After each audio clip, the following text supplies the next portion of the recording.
আমরা প্রায় সবাই ক্রোম ব্রাউজার ব্যবহার করি, কিন্তু জানেন কি এর ভিতরে এমন কিছু গুরুত্বপূর্ণ সেটিংস আছে যেগুলো জানলে আপনার ব্রাউজিং হবে আরো দ্রুত, নিরাপদ ও স্মার্ট। আজকে আমি দেখাবো ক্রোম ব্রাউজারের 5টি গুরুত্বপূর্ণ সেটিংস যেগুলো আপনার অবশ্যই জানা দরকার। ক্রোম ব্রাউজারে আমাদের কিছু গুরুত্বপূর্ণ ওয়েবসাইট রয়েছে যেগুলো আমরা প্রতিদিনই ওপেন করি। এক্ষেত্রে আমরা একটি একটি করে ইউআরএল বসিয়ে ওপেন করি, যার ফলে আমাদের অনেক সময় লাগে। এখন এই স্মার্ট যুগে 90 দশকের সময়কালে পড়ে থাকলে কি চলবে? এক ক্লিকে আপনার প্রয়োজনীয় সব ওয়েবসাইট ওপেন করতে পারবেন। তো চলুন দেখি। 1 নাম্বার টিপস, প্রথমে আমরা ক্রোম ব্রাউজার ওপেন করব। ডান পাশে 3 ডট রয়েছে, এখানে ক্লিক করব। তারপরে নিচে সেটিংসে ক্লিক করব।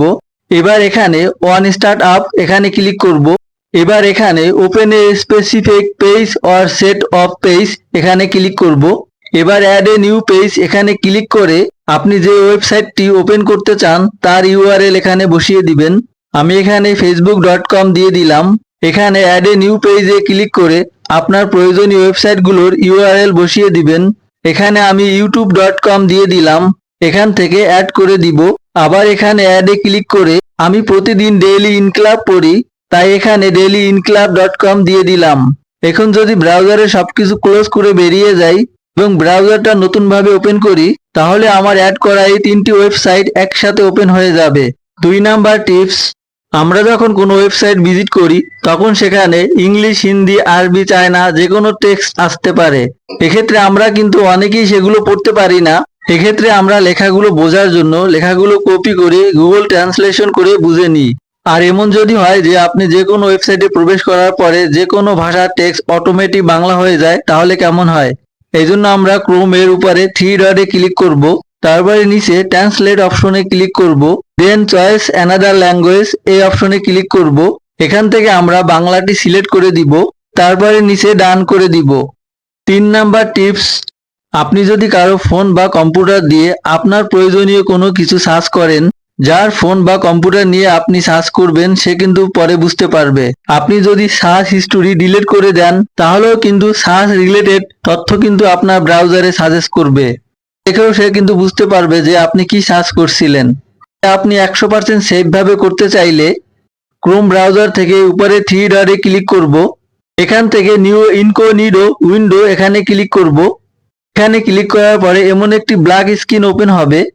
এখানে আপনি যা কিছু সার্চ করেন না কেন, কোনো কিছুই থাকবে না ব্রাউজার ক্লোজ করার পরে। ব্রাউজারটি ক্লোজ করার পরে অটোমেটিক সকল হিস্টোরি ডিলিট হয়ে যাবে। 4 নাম্বার টিপস, অনেক সময় আমরা ইউটিউব ওপেন করার সাথে সাথে ভিডিও প্লে হয়ে সাউন্ড চলে আসে। আপনি চাইলে এটাকে মুট করে রাখতে পারেন। এর জন্য ইউটিউব ওপেন করার পরে এই ট্যাবের উপরে মাউস রেখে রাইট ক্লিক করব। তাহলে নিচে এখানে মুট সাইট পেয়ে যাব। এখানে ক্লিক করলে এই সাইটটি মিউট হয়ে যাবে। পরবর্তীতে ব্রাউজার ওপেন করার পরে কোনো অডিও বা ভিডিওর সাউন্ড আসবে না। সাউন্ড আপনাকে ম্যানুয়ালি প্লে করতে হবে। 5 নাম্বার টিপস, কম্পিউটার ব্রাউজিং করতে করতে অনেক সময় কম্পিউটার স্লো হয়ে যায়। আপনি যখন আপনার ব্রাউজারে 10 থেকে 12টি ট্যাব ওপেন করে রাখেন, সেখানে কিছু কিছু সাইট থাকে যেগুলো বেশি জায়গা দখল করে কম্পিউটারকে স্লো করে ফেলে।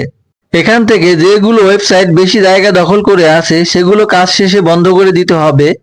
এই জন্য ক্রোম ব্রাউজারে থাকা অবস্থায় 3 ডটে ক্লিক করব।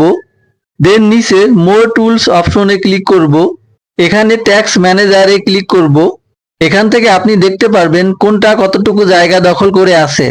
এখান থেকে আপনার কাছে যেটি বেশি ভারী মনে হবে সেটির উপরে ক্লিক করে নিচে ইন ট্যাক্সে ক্লিক করলেই সেই সাইটটি বন্ধ হয়ে যাবে। আপনার কম্পিউটার আবার আগের মতো ফাস্ট কাজ করবে। আজকের মতো আমি রিপন বিদায় নিচ্ছি। আল্লাহ হাফেজ।